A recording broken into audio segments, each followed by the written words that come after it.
안녕하세요. 20대 모델 공인중개사 모하입니다. 오늘의 중개상담소 친한 언니네 어머니께서 이제 임대인이신데 다름이 아니라 월세 살고 있는 세입자가 2년 계약 4번 연장해서 지금 9년째 살고 있는데 내년 6월이 만기야.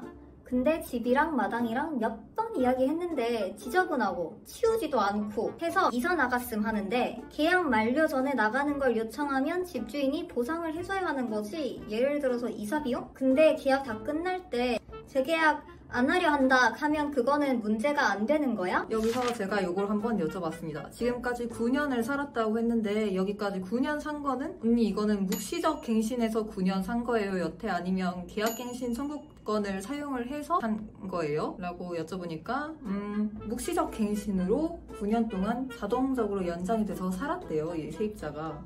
그래서 계약갱신 청구권이 한번 쓸게 남아있는 상태인 거죠. 안 좋은 상황인 거네요. 임대인 마음에 안 드는 세입자인데 결론은 계약갱신을 청구를 할 수 있는 세입자니까 계약서 상에 일단 묵시적 갱신이 이미 된 상황이니까 이 묵시적 갱신을 파기할 수 있는 거는 임대인은 아니고 세입자만 3개월 전에 통보를 할 수 있어요. 임대인은 3개월 전에 야 너 나가 마음에 안 든다고 내쫓을 순 없어요. 계약 기간이 끝나기 전에 그러면 재계약을 안 하겠다라고 통보를 했었어야 돼요. 근데 이미 계약이 연장이 되어버린 상황인 거니까 다음 만기가 도래하기 전에 이사 갈 곳 알아봐 라고 말을 하면 되는데 문제는 이때 임차인이 이 계약갱신 청구권에 대한 제도를 알고 있어서 이거를 사용하겠다라고 했을 때 기존 계약을 한 번 더 연장할 수 있게 되는 거거든요. 이 계약갱신 청구권이란 여기 띄워드리겠습니다.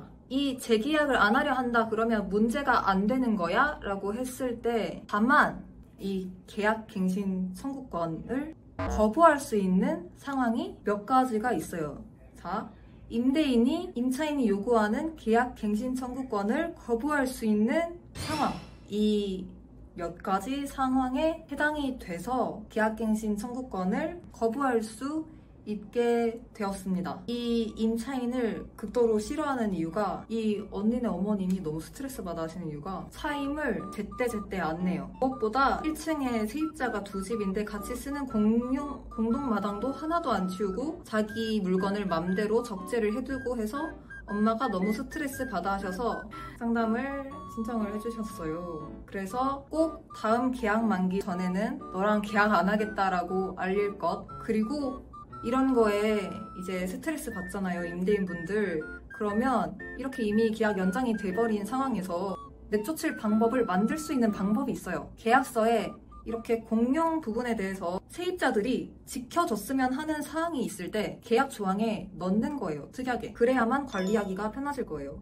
임차인이 공용 면적에 대해서 무단 점유, 점거 이렇게 막 쓰레기 적재하고 막 오염시키고 이런다. 그러면 임대차 계약을 그날로 해지하고 새로운 임차인을 구하는 중개수수료까지 부담하고 1개월 안으로 이사 나간다. 이런 내용을 특약을 넣던지 하면 이런 고민을 할 필요가 없죠. 그리고 더 조심해서 사용을 할 거고 그 부분에 대해서도 이런 게 특약으로 명시되어 있진 않는 한 이렇게 살다가 도중에 임차인을 공용 부분에 대해서 이렇게 마당에 자기 물건 쌓아두고 좀 이렇게 한다고 해서 스트레스 받는다고 계약 기간 안에 살고 있는 임차인을 쫓아낼 수는 없습니다. 계약 조항이 보통 임차인들이 사기 안 당하려고 굉장히 꼼꼼하게 이것저것 넣는데 임대인들도 애완동물 안 됨, 청소비 나갈 때 얼마 부담 이런 거 말고 이렇게 각별히 좀 스트레스 받아 하거나 꼭 지켜줬으면 하는 조항, 흡연 X 이런 거 있으면 아주 디테일하게 만약에 이걸 어겼을 시에는 어떤 것까지 해야 하는지까지 좀 꼼꼼히 넣어두실 필요가 있을 것 같습니다. 하지만 법은 세입자 편이라 세입자한테 너무 불리하다 싶은 조항은 넣어도 효력이 없을 가능성이 크기 때문에 정말 말도 안 되는 거는 상상하지 마시고요. 다시 여기서 계약갱신 청구권을 거부할 수 있는 상황, 주택임대차법 제6조의 3, 계약갱신 요구 등의 제6조 1항, 전단의 기간 이내에 계약갱신을 요구할 경우 정당한 사유 없이 거절하지 못한다 라고 적혀 있습니다.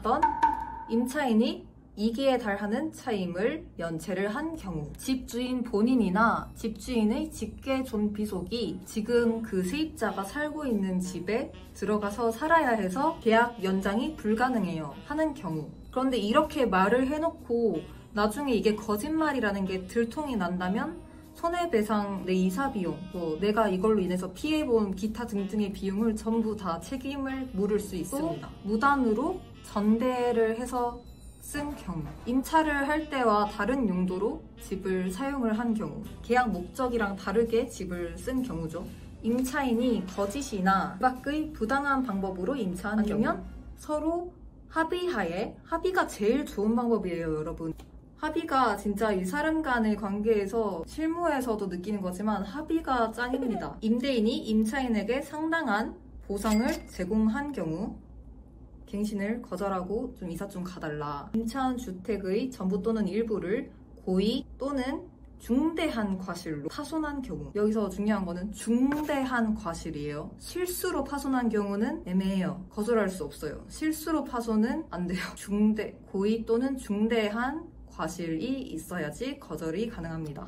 임차한 주택의 전부 또는 일부가 멸실되어 임대차의 목적을 달성하지 못할 경우, 임대인이 주택의 전부 또는 대부분을 철거하거나 재건축하기 위하여 점유를 회복할 필요가 있는 경우. 이 항목에서는 또 중요한 게 임대차 계약 체결 당시 공사 시기랑 소요 기간 등을 포함한 철거 또는 재건축 계획을 이 임차인에게 구체적으로 고지를 하고 그 계획에 따르는 경우, 건물이 노후 훼손 또는 일부 멸실되는 사고의 우려가 있는 경우, 또는 다른 법령에 따라 철거 또는 재건축이 이루어지는 경우에만 계약갱신 청구를 거부할 수 있습니다. 이 경우가 아니라면 재건축한다고 해도 함부로 막 나가라니 뭐니 할 순 없어요. 이거 받고 나가셔야 돼요. 밖에 임차인으로서의 의무를 현저히 위반하거나 임대차를 계속하기 어려운 중대한 사유가 있는 경우, 또 주택 임대차 분쟁 조정위원회라는 것이 있으니까요. 우리 모두가 임차인도 될 수 있고 임대인도 될 수 있고 저처럼 어느 날 갑자기 중개사도 될 수 있고 하니까 제발 서로서로 스트레스 주지 말고 원만하게 협의를 통해서 뭐든 잘 해결을 하시길 바라겠습니다. 좋아요와 구독 눌러주시고 알아두면 언젠가 쓸데있을 각종 부동산 정보 저랑 같이 앞으로 많이 공부해 나가셨으면 좋겠어요. 그럼 안녕.